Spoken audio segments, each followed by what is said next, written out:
d'abord pour remercier en effet tous qui s'occupent en effet de ce dossier très important, c'est-à-dire le départ de FDLR de la Brousse et le rapatriement de ceux qui sont prêts à rentrer dans leur propre pays.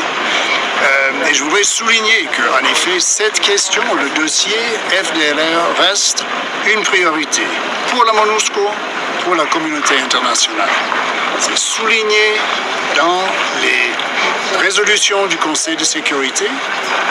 On ne peut pas oublier l'importance de ce dossier FDLR. Et je remercie encore une fois nos collègues, les partenaires ici, les partenaires congolais qui continuent à travailler pour qu'on réalise les objectifs de trouver des solutions pour les FDLR. Et juste pour conclure, le message qui ressort de Lubambiro, là où nous sommes actuellement, le message est très clair. Chaque ex-combattant qui renonce à la lutte armée représente un pas de plus loin de la violence. Et chaque communauté qui reçoit un soutien concret représente un pas de plus vers la paix.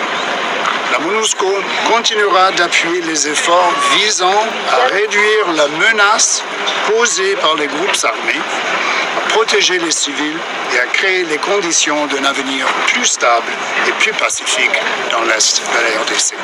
Je vous remercie. Et juste à titre personnel, évidemment, j'ai été ému de voir ces enfants. On a eu l'opportunité d'interviewer quelques combattants, ex-combattants, je dirais, des femmes, des enfants. Évidemment, les situations dans la brousse sont vraiment néfastes, difficiles, pénibles pour ces êtres humains.